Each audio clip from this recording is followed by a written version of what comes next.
Hathnikund barrage से यमुना नदी में छोड़े गए लाखों क्यूसेक पानी ने यमुनानगर के गांव टापू कमालपुर के ग्रामीणों की नींद उड़ा दी है। गांव से महज 50 मीटर की दूरी पर बह रही यमुना की लहरें और उफान के साथ लगातार होते कटाव को देख ग्रामीणों में दहशत का माहौल है।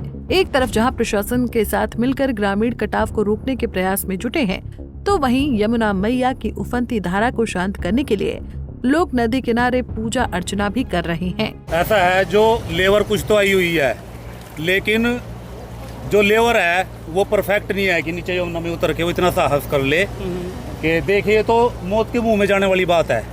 हमारे तो यहाँ पर यमुना है, शुरू से हमें तो एक अभ्यास है सारे गांव के यहाँ पर अभ्यास तो है, लेकिन अब तो आपका गांव पूरा खतरे में है।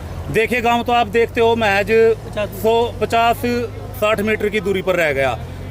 अगर इस टाइम भी प्रशासन ने पूरा प्रयास नहीं किया, शायद नक्शे से ये गांव टापू कमालपुर साफ भी हो जाए, ऐसा भी हो सकता है। कुछ लोग पलायन भी कर रहे हैं। देखिए, 2023 में बाढ़ आई थी, उस टाइम दूसरी साइड में कटाव हुआ था काफ़ी। उस समय भी काफ़ी लोगों ने पलायन शुरू कर दिया था, क्योंकि चलो हमें अपनी जान की, लेकिन जो हमारे मवेशी हैं, जो बच्चे हैं, उनकी हिफाजत के लिए तो कुछ लोग कर रहे हैं पलायन। गाँव की स्थिति बहुत दयनीय है, खराब स्थिति में है इस टाइम गाँव को अगर बचाना है तो सरकार को जो है इसमें सहयोग करना पड़ेगा। अब गांव वाले लगे हुए हैं, पूरे गांव वाले लगे हुए हैं इसमें, और गांव वाले पूरी जी तोड़ मेहनत कर रहे हैं यहाँ पे गांव को बचाने के लिए, जमीन को बचाने के लिए। काफ़ी नुकसान हो रहा है, बहुत तादाद में नुकसान हो रहा है। कितना कटाव मानते हैं, कितना अंदर तक यमुना आ चुकी है? ये यमुना कम से कम भी 8 एकड़ जमीन जो है भूमि हमारी निकल चुकी है। 5-4 आदमियों की जो जमीन है, ये 8 एकड़ कम से कम जमीन यमुना में स्वाह हो चुकी है।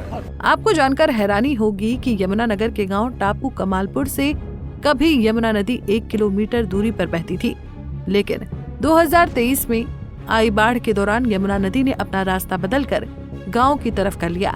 हालांकि उस वक्त प्रशासन ने यमुना के बहाव को रोकने का प्रयास किया था, मगर 2025 में फिर से यमुना की धारा गांव की तरफ रुख करने लगी। ग्रामीणों की माने तो कम से कम 8 एकड़ किसानों की जमीन यमुना नदी लील चुकी है, और मौजूदा स्थिति ऐसी है कि अगर प्रशासन और सरकार ने कटाव रोकने में मदद नहीं की, तो यकीनन यमुना का उफान इस गांव के वजूद को ही मिटा देगा। बहरहाल, एक तरफ ग्रामीण खुद पॉपुलर के पेड़ और गन्ने की फसल को काटकर नदी के किनारे कटाव रोकने में जुटे हैं, वहीं दूसरी तरफ यमुना मैया को चुनरी, चूड़ी और पूरे श्रृंगार के साथ नारियल चढ़ाकर उन्हें शांत करने के लिए भी पूजा पाठ हो रहा है।